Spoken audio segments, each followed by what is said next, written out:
place you wanna be. Tell me where you wanna travel. Do you believe in luxury? What's your hidden passion? What makes you so unique? Conversations with Nicole. Conversations with Nicole. Conversations with Nicole. Conversations with Nicole.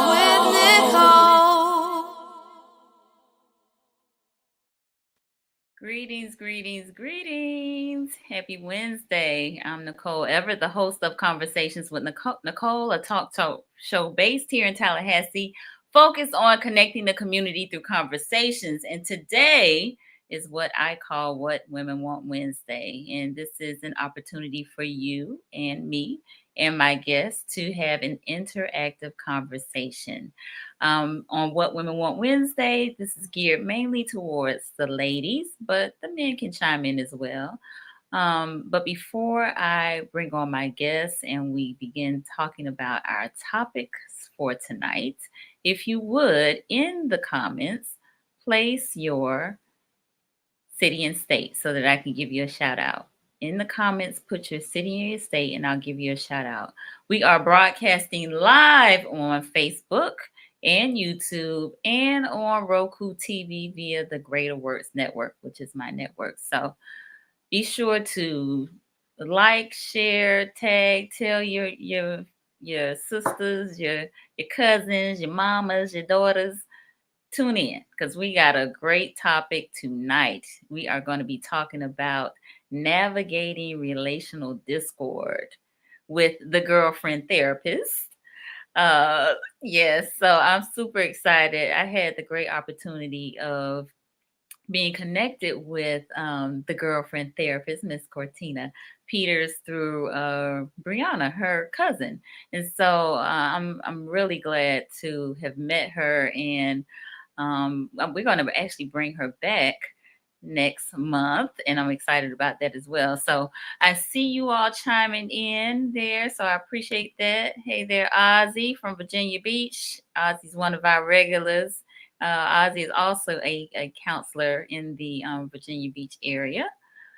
Hey, I don't know who this is, and I can't really read that, but greetings. Thanks for tuning in. And then Anika Fields. Dr. Fields is the director of counseling services at the Florida Agricultural and Mechanical University. Thank you for being on here, Dr. Fields. Appreciate it. She is also a psychologist. Oh, and Commissioner Curtis Richardson right here in Tallahassee. Thank you for tuning in. We appreciate you being here. All right, so I am going to introduce my guest. Oh, hey, Doris. Okay, a number of folks. All right, Doris is here in Tallahassee, and my sister in South Florida, Shayla. Thank you. Appreciate it. And Miss Ashanafi Sanayat, thanks for tuning in. She's here in Tallahassee as well. So looks like the Florida crew is representing tonight, right? All right, good deal. Well, I am very pleased to introduce my guest, Miss Cortina Peters, aka the Girlfriend Therapist. She is an EMDR trained licensed mental health counselor. We found out about EMDR last week when we had Dr. Kenneth Fowler on, who specializes in sex therapy, international life coach, best-selling author, motivational strategist, and mentor who motivates people to win in every area of their life. She's completed her master's in mental health counseling and her bachelor's in psychology at Nova Southeastern University, and she holds a certificate in women's entrepreneurship from Cornell University. She is currently a PhD student studying clinical sexology. I know y'all probably didn't even know that existed. I know I did not. Cortina started her career in the field of sexual health, education, and overall wellness over 20 years ago, and she has been providing professional counseling services since 2009. She is currently licensed in Florida, Georgia, and Texas, so she can see you all here who are in Florida. And she was nominated in 2020 as the first Black president-elect for the Mental Health Counselors of Central Florida which covers Lake, Orange, Osceola, and Seminole counties. And her list of accolades go on and on. The name of her business is Boundless Living Coaching, Counseling, and Consulting. And her brand is I Am Cortina Peters, and she's an author of The Wow Effect.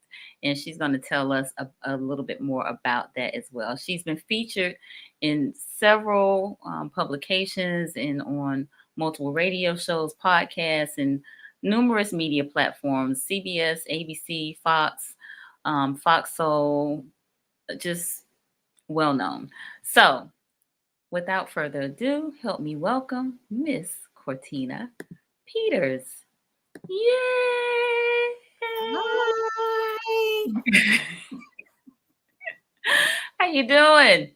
I am wonderful. I am so happy to be joining you this evening. And I'm so happy that you are joining us as well. So tell the folks, who is Cortina Peters? Not what you do, Yeah. but who are you? I am Cortina Peters, and I'm a mother. I am a fiance. All right. I am a two-time cancer survivor. I'm a lupus warrior.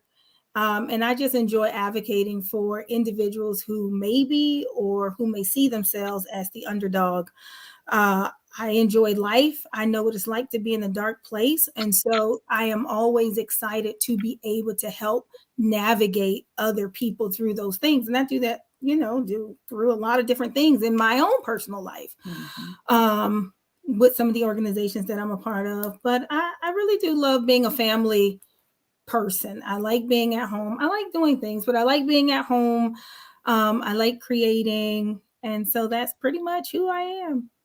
All right, very good. Well, thank you for sharing that. Appreciate it.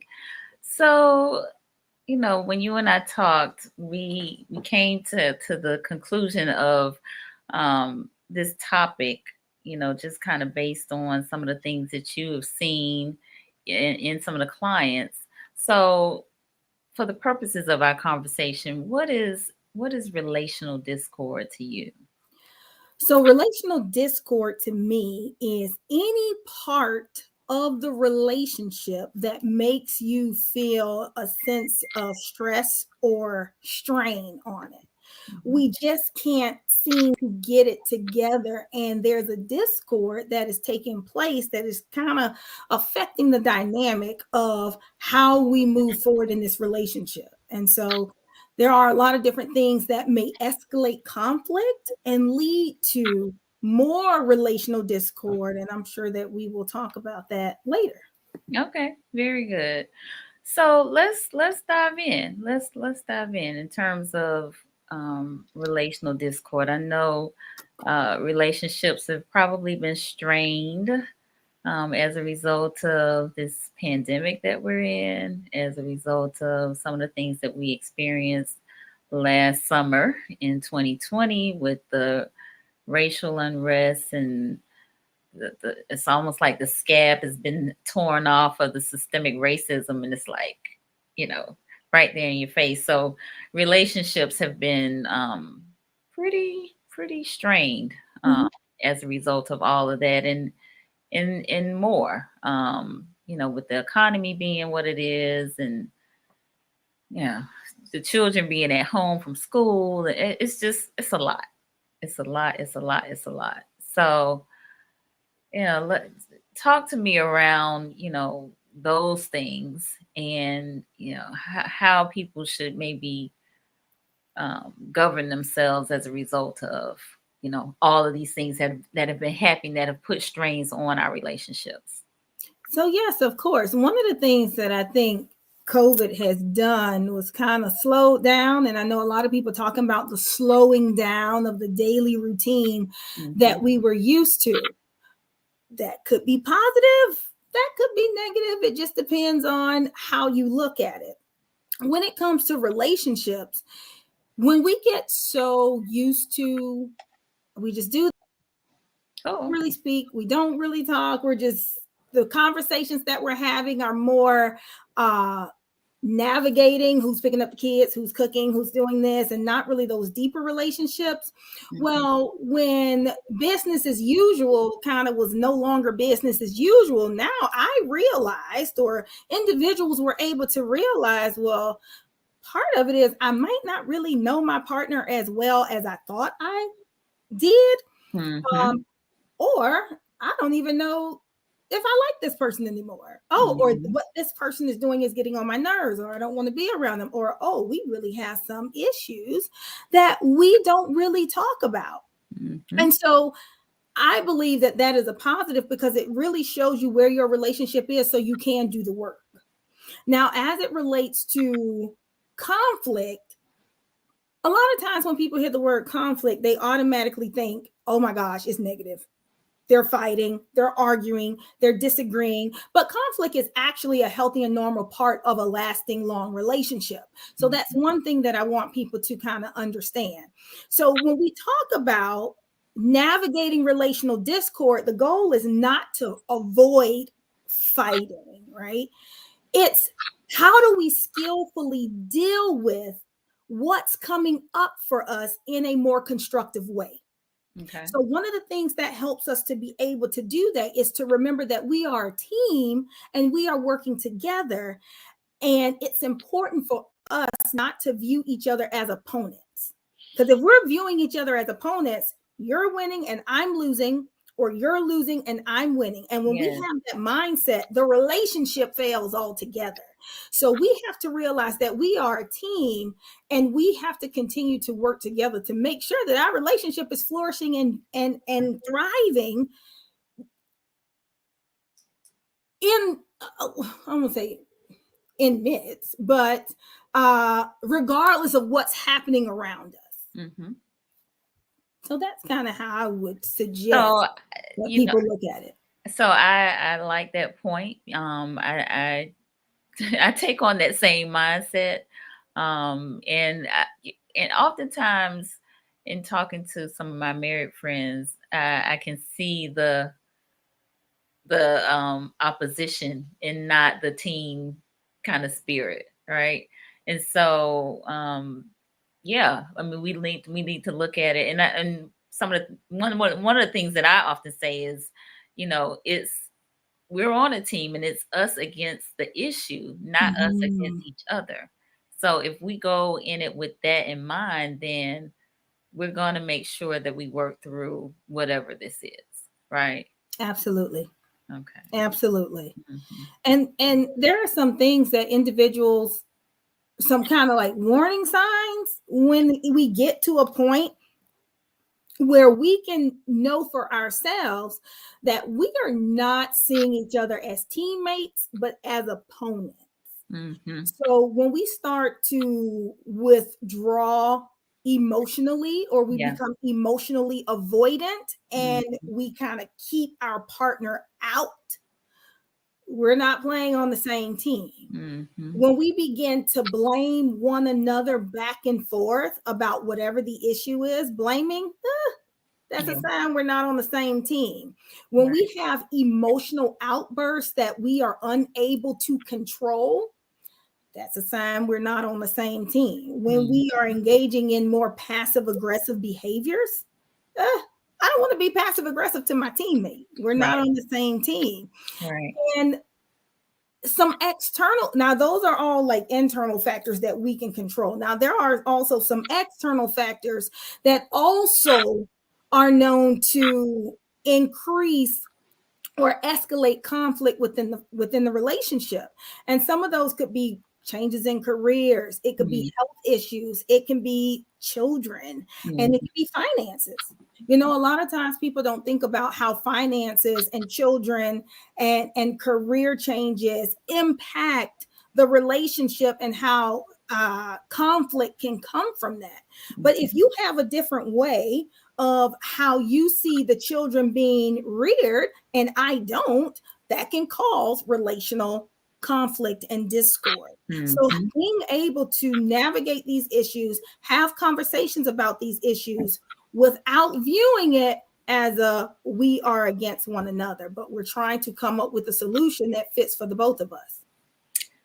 No, again, just very key point. So thank you for flushing it out that it can be internal and external. So, Mhm. we got to talk, we got to communicate, and we got to, figure this thing out. Yes, Yeah. definitely. Okay. So what are some other and I know we're talking right now as it relates to maybe um, interpersonal relationships with a spouse or a mate or what have you, but there's some other relationships that there can be some discord, right? Absolutely. Any Mhm. relationship that you have, it could be a Mhm. relationship with a coworker. It can be a relationship with your mom, with your family members, Mhm. with friends. Any connection, there could potentially be discord. Mhm. A disagreement does not necessarily mean that we have a long-term discord or dysfunction. Mhm. It just means we're having a disagreement. However, if these disagreements go, unaddressed and they continue and we push them under the carpet, well, then guess what? We might have a relationship that is defined by discord. That's not what we want to create in any of the relationships that we are in. So Right. we have to be willing to work hard at making sure the way that we show up, because we can't control anybody else, we can only control ourselves. True. The way that we show up in the relationship is not adding to the chaos of the relationship. So I tell people often, I say, okay, well, when you are engaging with others, ask yourself, am I adding to the chaos of this relationship, or am Mhm. I adding to the cohesiveness of the relationship? If my part is bringing up chaos and I'm adding chaos to this relationship, that might be a behavior I don't need to engage in. And so, Mhm. how do I stop that? How do I change that? Because at the end of the day, I want to be able to say, I am checking myself and making sure that I'm not adding chaos to any relationship that I am a part of. Agreed. So, I think at some point, you have to kind of ask yourself, do I need to even be in this relationship? So that might be, a honest conversation that you need to have within yourself and then with the other person, um, because there may seem to be nothing but discord, a continual head butting, if you will. Yeah. And So, normally, when we see that, one of the things that individuals is important for them to ask themselves, mhm. what's my level of emotional truthfulness? Because oftentimes the discord comes from one or both parties not being emotionally true and open and honest with the other party. Mm, Again, which causes internal conflict, which can spill over into relational conflict and discord. So when I'm with someone, do I feel like I can be empathetic towards this person? mhm, Do I feel like I can hear them when they're actually speaking?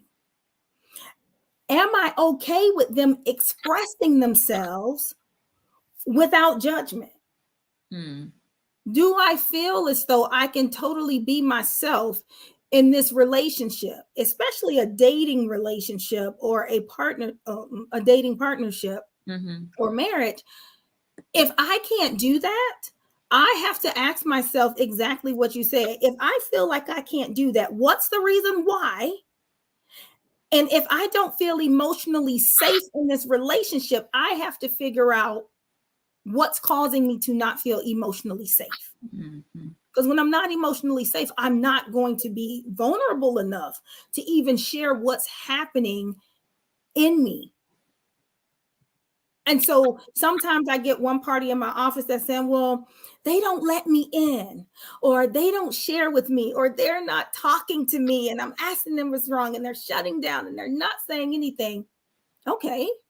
Well, if that is true, we have to then turn to the partner who is the individual that's engaging in that behavior and figure out what's the reason why. Or the other party may think that they are creating an emotionally safe environment when in actuality, they actually aren't. Mhm. So, Yes. Really good point. Actually just had some conversation along this lines just last night, actually, on another show that I did, and we were talking about being in a judgment-free zone and in a safe space to be able to communicate. And so mhm. that is very important. You said emotional safety. Yes, Um, emotional safety. yeah, so if you feel emotionally safe, then you'll be more willing to be vulnerable and express yourself again without feeling like you're going to be judged or belittled or what have you. And So, emotional safety looks different mhm, for different people. Like what makes me feel emotionally safe might not be the same thing that makes you feel emotionally safe. So mhm, we have to get to a place before we can communicate it to our partners. We have to know, what type of behaviors make me feel emotionally unsafe. right. Right. So we got a question. Yes.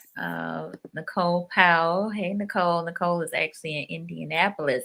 She said, so is it safe to say the relationship or friendship is over if you try to have conversations and you repeatedly get shut down and ignored? Your feelings are never addressed or on any issue. Well, when someone is doing that, Mm-hmm. and you've tried to communicate in different ways, Mm-hmm. how you are made to feel when the person shuts down, because there's two different, well, let me say this, there are two different ways you can kind of look at that. You can evaluate yourself and say, okay, when I'm coming to the person, how am I coming to them? Am I coming to them in a way where it's going to put them on the defense? Mm-hmm. So that would look like, you always shut me down, or I can never talk to you. Okay. So that may put someone on the defense. And when they're on the defense, they're not really going to be listening to what it is you're actually saying. And the shutting down may be coming from a place where I'm trying to shut down your judgment of me, Right. and not necessarily the message that I'm supposed to be getting from what it is that you are saying. Then on the other hand, So pause right there. So again, you staying away from those always and never. yes. And I say again, because I literally had this conversation last night. So you weren't there, but it's like a repeat. All those always and never extreme statements, I'm gonna shut down. Yeah, of course. Because no, it doesn't matter who you are. No one wants to feel like someone is coming against them.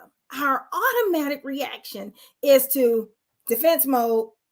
You're not going to attack my character. You're not going to attack what I'm doing. And Mhm. so it may not even be overtly, like obvious that this is what they're doing, but internally I'm probably shutting down. I'm probably trying to create my rebuttal in my mind, and the Exactly. way it comes out makes you feel shut down. So Exactly. if I am trying to communicate to a friend or a partner that I feel like I'm being shut down, I would say sometimes it's difficult for me to share when I feel like Mm-hmm. I'm not being heard. Mm-hmm. What do you mean by not being heard? When you cut me off, or when I feel like you're cutting me off, Mm-hmm. when I am unable to fully speak out what it is that I am trying to say. Because now you're putting it on you, right? Because that might not be the intention of the person. So you can't make them do something that they may not feel that they are doing. Right. So if you're saying, um, well, you are making me feel this way. Again, nobody can make you feel Nobody can in make you any way, feel. right? Mm-mm. No, when this behavior happens, Mm-hmm. I feel Right. blank or X. Right. So Right.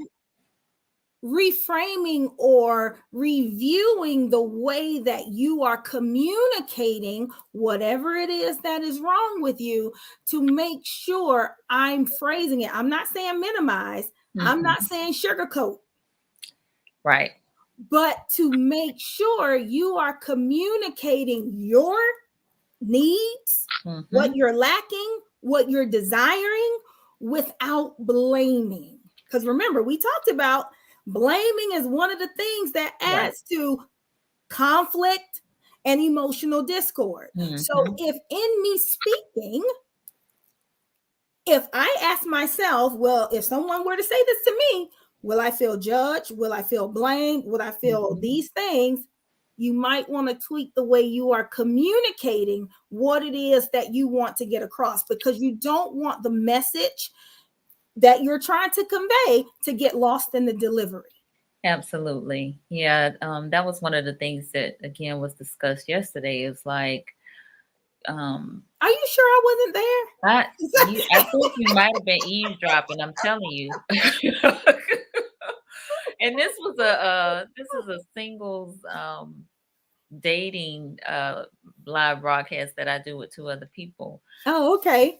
Shout out to Roz and Nick if they're tuning in. But yeah, one of the viewers said, she used the phrase, I've noticed a pattern of da da da da da da, as opposed to saying you always and you never. And so Nick was saying how when you say always and never, it negates the things that they do that aren't that. It's like Absolutely. none of the other things that I've done that were right or that were not, that you're just ignoring that by these always and never statements.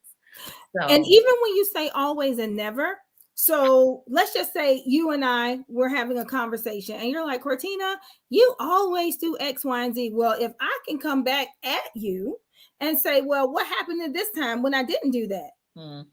What you just said has already been invalidated. So in my mind, what you're about to continue to tell me is already invalidated. Right. Because you made a flawed statement that was not true. Right. So it's kind of counterproductive on both ends. It is. But I think you also said something about the empathy piece. I actually recently took a nonviolent communication class, and they talked about your observation being just the facts. Like that's where you start with what you observe, whatever the behavior was, and then go to what you felt about whatever it was you observed, and then what your need was as related to that. So again, that first piece is like judgment free. It's just, this is what I saw, and it has to be the facts. It can't be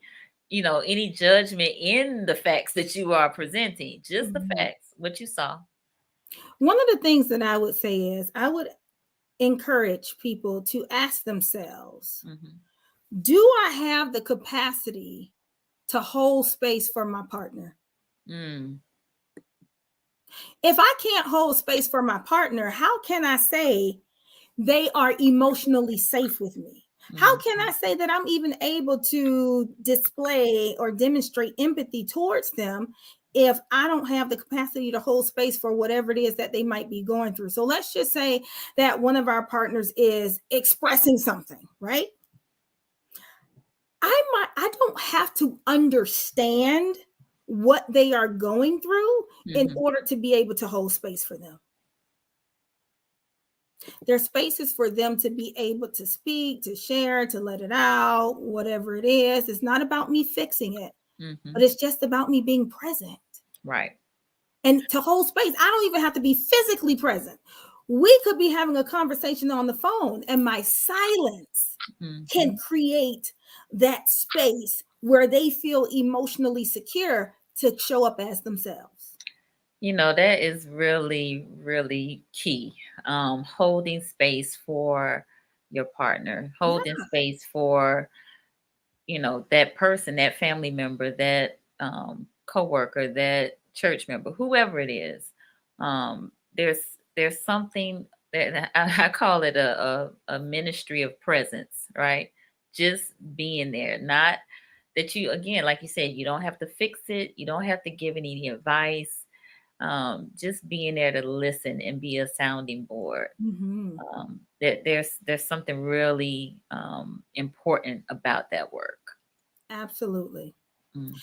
And it may seem small, but how often do we ask ourselves, wow, do I have the capacity to hold space? Because sometimes we are going through things and we don't even realize how maybe on this particular day I might not. I might be more impatient. Right. I might be more agitated. I might be more irritable. If that is the case, that might be a time, maybe out of 100, it might be 2 times that I might not be able to demonstrate emotional security. Yeah. Overall, yes, emotionally secure. I can create emotional security, but no one is always on 100 all the time. It's about you knowing your level. And if I am too full because of all of the stuff that I have going on, it's my responsibility to communicate that to the other party so that they are aware. Yes. No one is a mind reader. Right. No, that's a whole word right there. I mean, I think sometimes we have these unrealistic expectations and expectations that aren't communicated, like Right. thinking, like you said, people are mind readers and they should know. They should know by my body language, they should know by my facial expression, they should know. No, tell them, look, I can't today, I just can't. I give me a moment, give me some space, give me some time, I'll get back with you. Right. Okay. And it's especially if you find yourself doing that more often than not, that is a huge red flag, an indicator that, okay, that's not quite normal. You might need to see someone so that you can figure out why you are unavailable. Yeah, no, good. Very good point. All right, Nicole came back with a follow-up. She said, "What if you don't get to speak on it at all? You have to text or write a letter or just get your thoughts out on how you feel." I asked how can we communicate better, and a series of other important things in my heart and ghost. I stated the need for meaningful conversation. I need to know that the relationship is still valued at all. Well, based on what you have typed, it doesn't seem like the person values you as an individual or the relationship that you have. Right. And so, with that information, now it's your responsibility to make a decision as to how I move forward. If I have tried different ways, verbally, written communication, what do you call it? What is that called? Technology communication, not just written, but messages, and Right. I'm still not being heard. Okay, I've done everything that I can do on my end to communicate what I'm lacking and my needs and desires from the other person. They're not respecting me.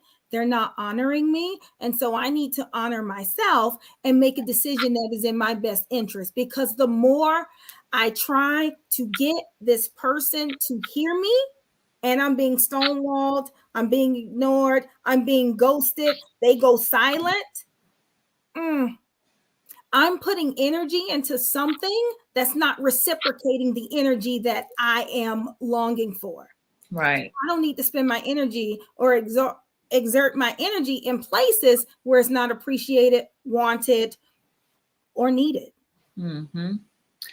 So again, very good point. And that's tough to hear because we develop these relationships, and they they mean a lot to us, right? And so to have to separate yourself from someone that you have strong feelings for, and maybe um, those feelings aren't being reciprocated, it's tough. It's Yeah. tough. It's tough. It's tough. I don't know if you all can see, there's a book behind me and it's titled Conscious Uncoupling. Conscious uncoupling. Okay. So there are oftentimes when couples come into my office in the first session, I want to know what's the goal, because just because they're coming to couples therapy, that doesn't mean the goal of both parties are to walk out of here and work on the relationship. It might just be, I just need some help trying to communicate that I am done with the relationship. And so I help individuals navigate how to uncouple their lives without walking away resentful, angry, bitter, feeling a certain type of way. So intentionally making it a point for us to get to a place where we are not walking away scarred. Does it mean it's going to be easy? Absolutely not. There absolutely is work that is involved in that. However, it can happen. Both parties just have to be willing to hear and say what it is that they are feeling. Now, when both parties want to uncouple, that's okay. When both parties want to stay together, that's okay. The toughest part is when one wants to stay and one wants to leave. Yes. It's work, right? Because we can't make people love us. We can't make people stay with us. And so working through those type of dynamics. What's the goal of therapy? What are we doing here? Why are you here? Why? So Cortina, what's the who's the author of that book? Oh, Catherine Thomas. So Catherine Woodward Thomas. Is it, hold it up one more time? All right. Oh, Catherine Thomas. Okay, I am putting it in the chat because someone asked for the title to be put in the chat. So thank you. Yes, you're welcome. If we learn more of that, because most people feel like a breakup, oh my gosh, it has to be end of the world, World War Z, the end. We have to hate each other. We have to go our separate ways. Someone has had to do something to betray one of the other parties. No, it doesn't have to be that. It doesn't. We're probably in this moment not right for one another. And that's okay. I don't have to make you my enemy because we are no longer together. So let me ask you this. Did you see that Megan Good and her husband are divorcing? I was shocked. I did see that. But, some people are really good at keeping their stuff out of the media. Who knows what they had going on? Right. Who knows? And I think it's more shocking to individuals because of the books that they put out together and, the weight, and we did all of this. So I'm curious to know, in the faith community, what are some of the takes now about waiting? I saw yesterday someone was like, oh, I just ordered the book. I need to return it. Just because the messengers are going through their own thing, that doesn't mean that the message loses its value at all. Right. There can still be value in what they're communicating and what they're saying. Everybody's relationship is different. And maybe they got to an impasse, and I don't want to speculate or anything. Right. But what if her career, was super important to her? She had that before the marriage and before the relationship. And for some people, for me to disconnect for something that brings me fulfillment and joy, it might be difficult to assimilate and to, if I'm being asked again, I don't want to speculate, but that is a hard line. It is. When you're being asked to no longer engage or do something that maybe you were used to doing. I can't imagine me being with someone, and once I get married, I'm potentially being asked, close your practice. What? Don't practice therapy anymore. Don't Right. be a sex therapist. Don't talk about sex. Yeah. I value marriage. I value the Mhm. sanctity of marriage, but that might be an annulment because I Right. can't do that. Hmm. Yeah, I'm real curious as to what happened as well. There were some words that I saw today that someone kind of challenged, and I'm gonna try to find them before we get off the live. But yeah, that was interesting.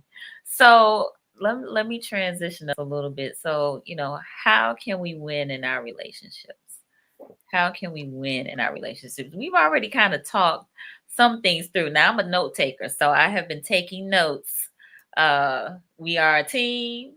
Yes. Am I adding to the chaos? And if so, I need to stop that. Yes. You need Uh, don't be using these no extremes. blaming, No blaming.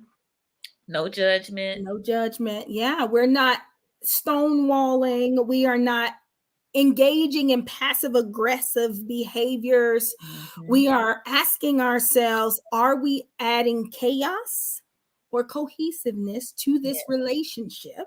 Hmm. Now, there are some things that we can do. Now, this is Okay. more relationship, like dating, Hmm. marriage, partnering. Got it. Some tips that I want to share. And what are some of the things that we can do to strengthen the bond that we have?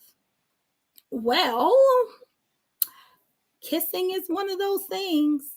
Okay. Kissing is one of those things that we can do. So when we kiss, we release a chemical that's linked to pair bonding. So oxytocin. So a Hmm. rush of oxytocin is kind of released that creates these feelings of affection and attachment when it happens with someone that we are intimately involved with. So think about it this way. 20 seconds of affectionate touching, hugging, kissing is enough to trigger a release of oxytocin. So if we want to feel good and we want to feel more connected and closer to our patients, I'm sorry, I'm thinking about therapy. Partners, I always have therapy on my mind. You're gonna be Partners, real close to your patients. You kissing them for 20 oh seconds. no. Because I do a lot of trainings for therapists. So in I my got mind, I'm you. always saying, like, our Right. patients are clients. I understand. With our partners, especially with words that start with P. With our partners, that is one of the things we want to do. You would be amazed at how many couples do not engage in kissing daily. No, I Not wouldn't. peck, like, no, Yeah. intentional, passionate kissing. Hmm. So increasing that is something that you can do. Okay. Another thing that we think about is, how do we engage sexually? Mm. And this is talking about sex without penetration. Okay. So we have to look at the way we are viewing sex, because a lot of people say, "Oh, I don't have time for sex. Oh, I know I'm not in the mood." All of these different types of things, and that can come from either partner, right?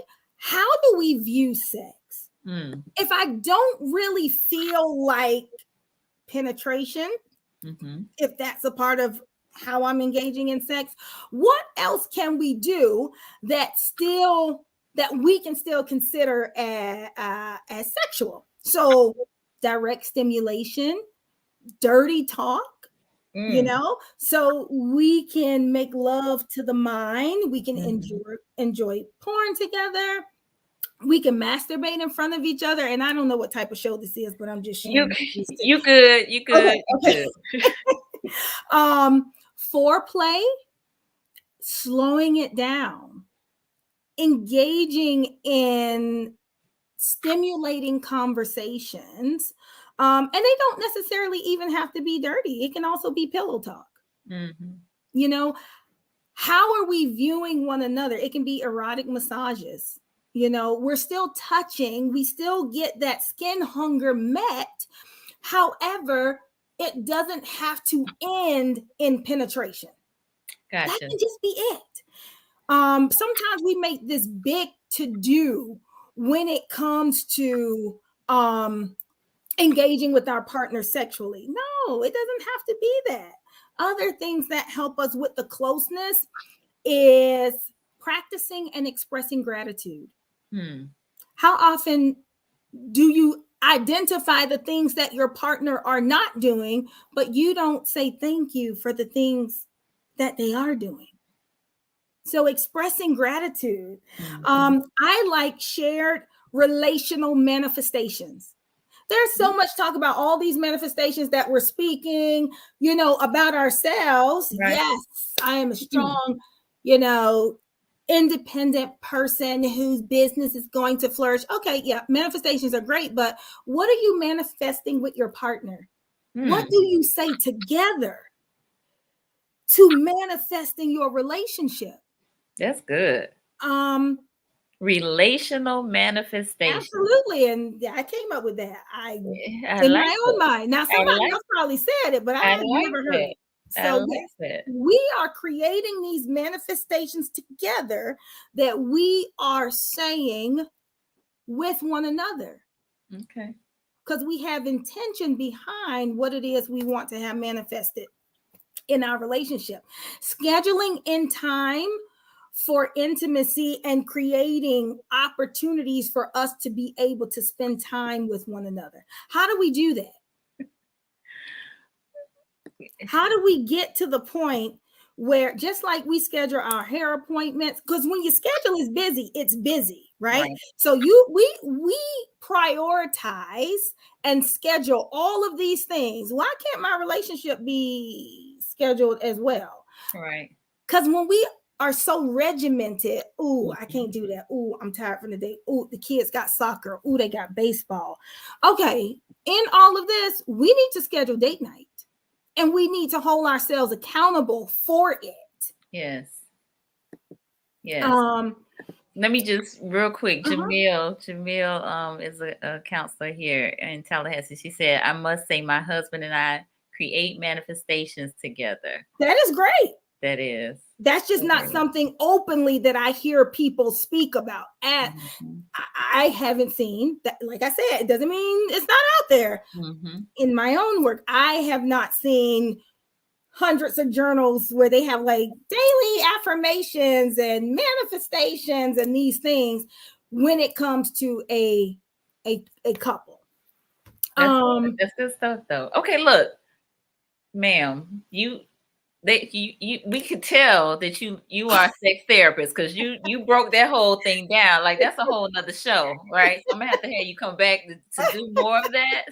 But you've given us 5 really good nuggets that we can take with us as it relates to strengthening our bond with our partner, our spouse, our mate, what have you.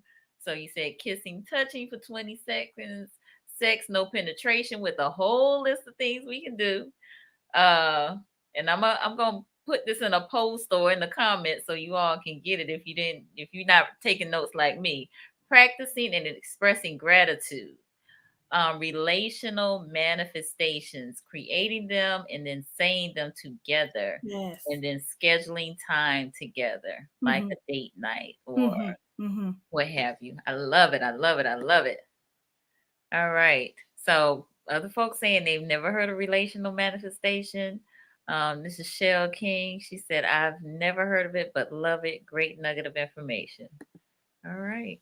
And Jamil is saying she did that.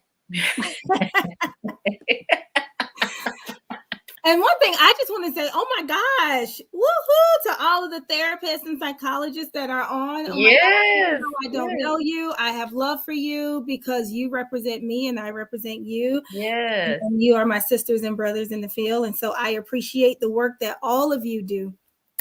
Absolutely. That's what this is all about. We are definitely trying to normalize the conversation around mental health and wellness. And I want them to see y'all. I want them to see that y'all are out here doing this thing, doing this work, and that they need to get with you. Look, they need to get that checkup from the neck up. It's real. And they just getting a taste of y'all's greatness. So that's what this platform is all about. So I really appreciate all of y'all being here. I see Latoya. She's also here in Tallahassee, a counselor and therapist. So Oh, thank you for being on. Yes, yes, yes. wonderful. All my counseling therapist friends are out here today. So I really appreciate that. I You appreciate. know, one of the things that part of the mission for the girlfriend therapist Mhm. is to decolonize and destigmatize what it means to go to therapy. Mhm. Um, and I shared with you that I actually did a facilitation for the Hawaii Institute, or the Hawaii Center for Sexual Health and Relationships, on, navigating relational discord. And I have one coming up for the Modern Sex Therapy Institute on how to decolonize your private practice while promoting pleasure activism. Mm. So this is something that I am extremely passionate about, and most of my talks are with other therapists and helping to train them, so that they can make sure that they're continuing, their education. And if anybody is in Florida, I have a racial reconciliation training that I do, and from the Florida board, you can get 6.5 CEUs for taking it. So, Wow. Okay. No, thanks for sharing that. mhm. So look, she even has CEUs that y'all can get out here. So listen, the girlfriend therapist is the real deal. She is the real deal. All right. So, ooh, we are kind of running short on time. Gosh, I feel like there's so much more to be said, but let's talk about the book. So tell us about the wow effect. And again, I mean, you've already given us some, again, really good nuggets Right. as it relates to relationship and how we can win at not life. We also will be hosting a giveaway of the book uh, for the next time that Cortina is on here. So, but tell us about the book. And okay, look, she's holding it up. So, the wow effect, and it is Winning Over Whining, a step-by-step guide to discovering the winner in you. Often in life, we sit on the sideline and we allow life to happen to us without actually getting up and doing something. A lot of times we allow past experiences to make us throw in the towel. And so basically, because I am a therapist, there's a therapeutic undercurrent that goes along with the book and exercises at the end of each chapter that allows you to review the concepts discussed in that particular chapter. So you have some of the things that talk about finding your quiet. What does that mean? Okay. What are the things that I need to do to get me to a place where I can stand up and show up as my authentic self? There's also different things to help you uncover who you really are. Sometimes you have to address the things that you put on the shelf. Mm, Okay, you put it on the shelf and you think it has no effect on your life. However, the residue from the thing that's on the shelf is actively present in the way that you show up and present yourself to others. So, mm, really being able to navigate and work through what all of this looks like, and how do I win in my life? How do I get to a place where I am able to love who I am? I'm able to look at the reflection that stares back at me when I look in the mirror, regardless of what I've gone through, regardless of what I've been through, and say, you know what? I love me. And mm, so, yes, it is loosely based on things that transpired in my life. It talks about my cancer journey. It talks about abusive relationship that I was in. It talks about my upbringing, and not fitting in and feeling like the black sheep. So it gives little nuggets and insights and snapshots about my life as it relates to how do we work through these issues? How do we take the S off of our chest and put the cape away and mhm, say it's okay to ask for help and not see yourself as weak? I don't yeah, have to carry the burden of what society says a strong black woman is, because I feel like I need to ask for help. mhm, So, really being able to tease out how you view yourself or your concept of yourself detached from the titles you wear. Because a lot of times our self-worth is defined by the title or the accomplishments we've accomplished. Yep. Without those titles, without those accomplishments, who are you? And that's what basically, the book is an overview of. Indeed. Yeah, we have talked about all of the capes that we wear. I think Jamil was on and was talking about being everything to everybody. And she said, we got so many capes that they're wearing us down. We can't even fly because the cape's too heavy. Too many of them. Too many of them. So it's What Women Want Wednesday. And I think what women want is to get rid of all those capes. That's true. Or wear one at a time, not wear them all at the same time. Or how about just the way that you show up is a cape enough? There you go. So, life experiences, I'm sure, inspired you to write this book. Yes. The way the book came along was a journey.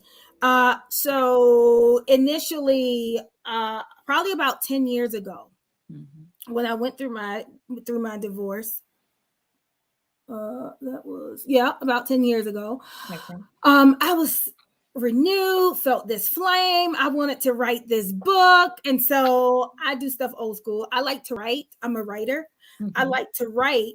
And people would tell me, oh my gosh, Cortina, why are you doing double work? Why are you doing all of these things? And I'm like, well, because I like to write. And then I'm going to type it up after I get my thoughts out and write it.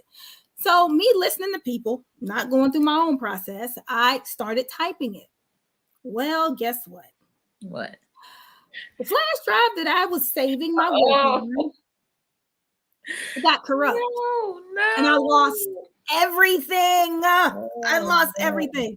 And so every time I would think about it, I was like, oh my God. So I lost my motivation. And then about,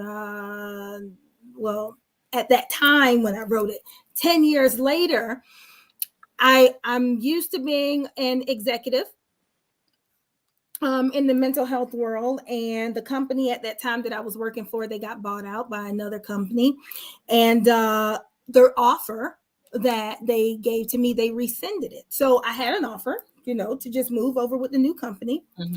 One day I came in, I had just came from medical leave, and I came back, and they walked in, they was like, oh, okay, yeah, the offer we had, they rescinded it. No reason, no explanation. And so in my mind, I'm like, oh crap. Okay, what the heck I'm about to do? Right. So I'm stuck. So I'm doing all of these things, and I'm talking to God, and I'm like, okay, God, okay, what you want me to do? Because I'm trusting you, and I'm putting out these applications, and I heard and felt God say, I don't ever want you working for anybody else again. So I'm comfortable in my position, making my 6 figures. I'm like, this is all I know. Like, all I know is upper level management and running and creating programs. Like, what you mean? Okay, so all right. Well, I'm about to step out on faith and go full time with my private practice. And that's what I did. It gave me the opportunity to really brand, what it is that I wanted to do. I only work about 18 hours a week, and I make the same amount. Wow. So when I am looking at the fear that almost stopped me from moving forward, and I'm not going to say, faith over fear is a good phrase, but you have to actually live it and walk it out. You got to walk it out. It's nice to say it, but it can be scary as heck to actually be able to do that. And so I was very intentional. I knew what I wanted. I knew what I did not want to do. I knew I did not want to take insurance because I knew the headache that came with that. I knew what I wanted my prices to be. I knew the type of clients I wanted to attract. Okay. And that's what I put out into the universe. And I don't like to see, my sweet spot is 18 patients. Okay. That is it. I won't see any more. Okay. Sometimes I may schedule more because, you may have cancellations, but I absolutely love what I do, you know, and I never thought that I would do it full time, because most of my private practice used to be consulting, because I'm used to helping facilities get Joint Commission accredited, DCF license. Like that was what I was used to doing, helping to set up and create organizations and treatment facilities. Mm-hmm. And so now that I'm doing, you know, therapy full time, and then I have my book, and then I do like other speaking engagements, it's almost like, oh my gosh, all the work that I was doing for other people, like working, being on call and all of that.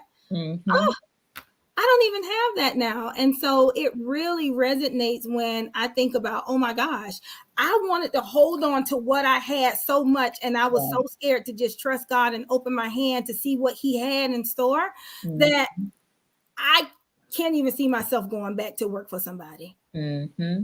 Yes. So, lesson learned, right? Absolutely. Lesson learned. Lesson learned. Jamil says she loves your passion. Ah, Loves your passion. Yes. No. So that's part of winning, right? absolutely. Being able to let go of that which is no longer serving you well, Mm-hmm. and be open to what will, something new. It can be scary, right? Yeah. But you got to walk it out. Yeah. And you got to trust the process. You got to trust the process. Trust the process. Indeed. Indeed. Well, I feel like we haven't really done the book justice, but that's why you're coming back. That's why you're coming back. That's why you're coming back. So anything else that you wish to say in closing?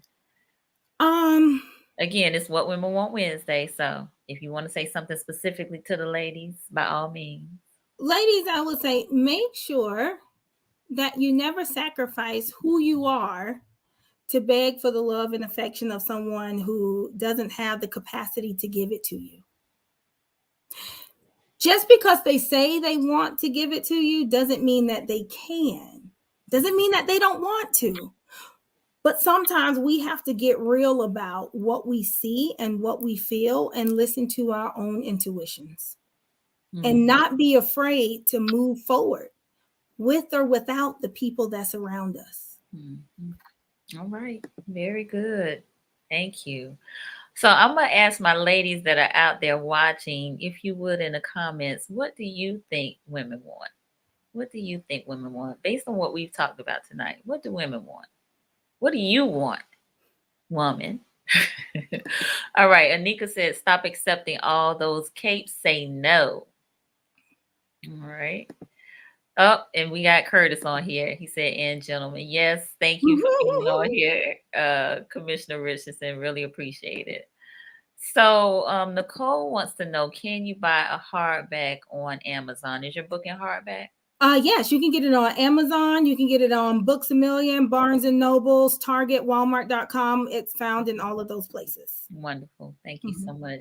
Now, how can folks connect with you? You can connect with me. I am on Instagram and Facebook as The Girlfriend Therapist. Okay. And you can also connect with me through my website. Just I am Cortina, Cortina Peters, Peters.com. Soon to be Cortina Peters -Lewis. Okay. But I am CortinaPeters.com. And so if you want to just drop a note, if you have a question that you want to ask me, I am very open.